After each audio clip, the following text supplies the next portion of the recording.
Hello, everyone. Welcome back for week 8 as we take a look at multimedia materials and examine the question, how can we teach effectively using words and pictures? This week will be the second part of our development unit, right, of that ADDIE model. Remember, our learning objectives for this unit are to generate different types of instructional materials, including this week, multimedia materials. Now, before we get into today's multimedia principles, I want to talk a little bit about the theory that they're based off. We've already talked about the first idea, which is cognitive load. So just as a quick refresher, remember with cognitive load, we essentially have 3 types of load that the brain is put under when it is learning something. Okay, so your brain is essentially doing one of 3 things in the cognitive load model. The first is intrinsic cognitive load. This is the brain power needed to learn something, right? The amount of load inherent in learning a task. Extraneous cognitive load. Okay, that word extra kind of gives you a hint at what we need. Extraneous is extra to the learning process. It's the brain power that we waste on non-content. This is things like distractions or learning procedures, things that your brain might be working on when you're learning something, but aren't necessarily content related. And finally, we have germane cognitive load. This is the load of relationships. Right? So with germane cognitive load, this is the brain power needed to build mental connections and encode information. So when we're learning something, we're building connections between ideas. That is germane cognitive load. Additionally, the principles we're going to talk about today refer to something called dual coding. And this is a theory from Alain Pavio, I believe, in the 80s. But dual coding essentially says our brain takes the information that's coming in and it puts it down one of 2 pathways. Okay, and this is called the dual channels concept. Essentially, humans process information, and we think of it as either verbal information or nonverbal. Okay, it's either language related, text, speech, words, or nonverbal, ideas, pictures, things, right? And something important within dual coding is that we have connections between these 2 systems. Okay, so connections between words and ideas or words and pictures exist and they enhance learning. That's dual coding theory there. Now, a man named Richard Mayer, he took these ideas of cognitive load and dual coding, and he created kind of his own theory on how multimedia learning works. Right? He quite literally wrote a book on multimedia learning, and this is kind of the foundation here. Essentially, we have information coming in, words and pictures. The brain then selects the words and the pictures that it cares about. It organizes that information in some way. And then it takes our prior knowledge and integrates it to put it all together. Okay, so these are the 3 things your brain is doing when we're faced with multimedia learning. We're selecting words and pictures, we're organizing them, and we're integrating that with our past thoughts or past knowledge to understand a new idea. Okay, so this is kind of what's going on here.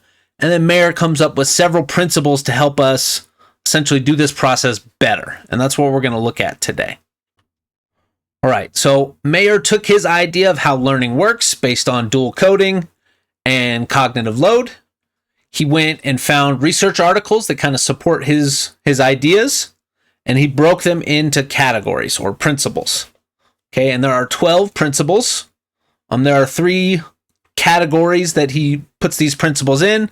They basically tie to the type of cognitive load we're looking at. Okay, so to start off, there are 5 principles for reducing extraneous processing. Right, so here we're looking at that extraneous cognitive load. How do we manage that in multimedia learning?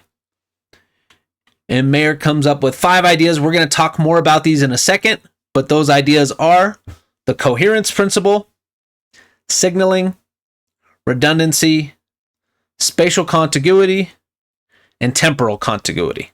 Okay, so those are the first 5 principles we're going to talk about today. And those all reduce that extraneous cognitive load. He also came up with 3 principles for managing essential processing. Right? Essential processing, this is talking about intrinsic cognitive load. And those principles are segmenting, pre-training, and modality. In the final category, 4 principles for fostering generative processing. Right? This ties into that germane cognitive load, building those relationships. And we're going to talk about the multimedia principle, personalization principle, as well as voice and image. Okay, so here are 12 principles that Mayer has come up with to kind of help us guide all types of multimedia learning, from creating textbooks to doing presentations to instructional videos. Right, these principles do a pretty good job of holding up. So let's take a look at some of these. Okay, first off, the 5 principles that reduce extraneous processing. Right, in this case, we're managing that extraneous cognitive load. How might we do it? Well, Mayer suggests the coherence principle. Essentially, remove anything not directly related to that content, anything extraneous that's not needed that might confuse the learner. Okay, we want to cut it out. So make sure your content is coherent, that there's not a ton of extraneous material there. Additionally, the signaling principle. This is the idea that we use cues to highlight essential information. This might be a circle, an underline, or a highlight. You see this example here in the top left where I have this red text. That is a signal for what my title means. Okay, so here's an example of signaling as well. But with signaling, we're using some kind of cue or change up to highlight something important for the learner. There is the redundancy principle. Okay, and this states that graphics and narration is preferred over graphics, narration, and text. Okay, so this essentially says cut out that text when possible. Okay, try not to read text on a screen. Right, sometimes I do that in this class, but you notice I really try to not have the block text, at least, on these PowerPoints, right? That's a way to cut down on some of that information so that your brain's not getting overloaded by both visual text and verbal text that they can hear, right? Voice in that verbal channel. Okay. Also, spatial continuity principle. This states that we should group corresponding words and pictures together. So spatially on our page, okay, if you have a picture and you have a title for that picture, make sure you group those together. Okay. Our label should be next to the picture it's labeling, not on different parts of the slide or different parts of the textbook. Okay, we want to group things spatially together. Additionally, we want to group things in time together when possible. Okay, and that's temporal contiguity. We're presenting corresponding words and pictures simultaneously. I try to do this a lot with animations, where I'm presenting an idea while we're talking about it. But that is the temporal contiguity principle, where we're presenting things at the same time. Next up, we have the 3 principles for managing essential processing. Right? The essential processing is that intrinsic cognitive load. How can we manage that? First idea, segmenting principle. Right? Mayer suggests that we present information in user-paced segments rather than in one long continuous format. Okay, this is also called chunking, that we've talked about a lot in this class. Essentially, we're breaking things into segments, we're breaking things into chunks so that they're at an appropriate pace for our learner, right? That's the goal. Pre-training. In the pre-training principle, we can pre-teach names and characteristics of main concepts. Right? The idea here is that we're trying to lessen the load of learning something new by teaching pieces of it before we get there. Maybe this is by teaching an idea at the start of the lesson. Maybe this is reviewing a concept from last class. Maybe this is just having a word wall, is what we used to use a lot in the classroom, where vocab words and concepts were on the wall and students knew about them ahead of time, right? But in pre-training, we're trying to split up that cognitive load of the topic by introducing some ideas ahead of time. And finally, we have modality.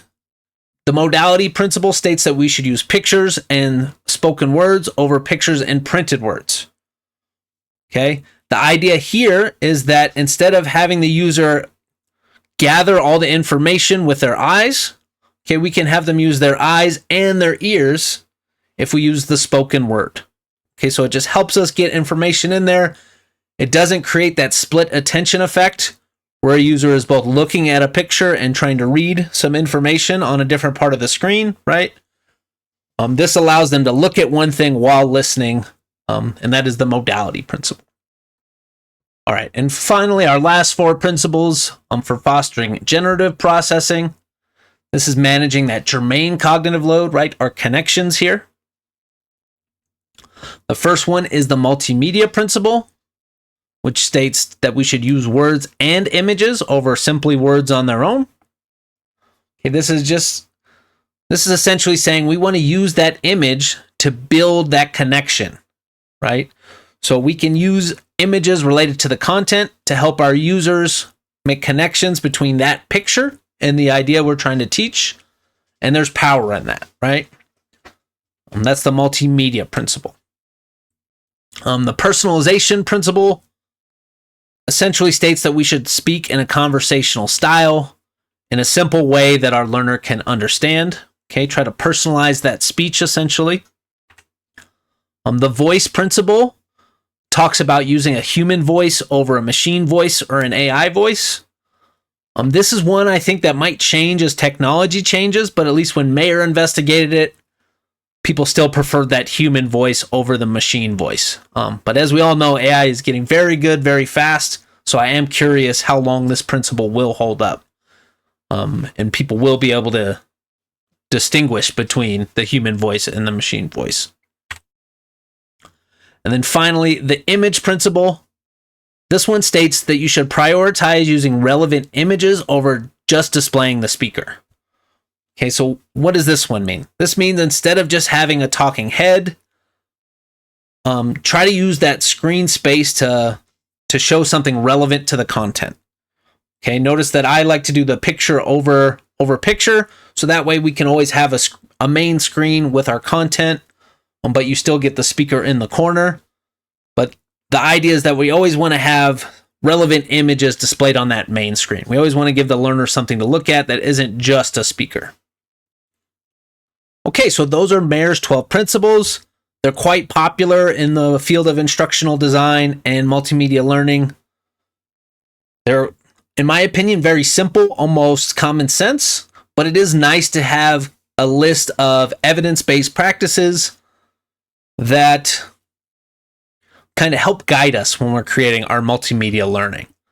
So this is a nice little cheat sheet here that you can take. I do believe it had one error on images, so I just covered that up for the sake of the PowerPoint. Feel free to download this if you want a copy of your record in your records.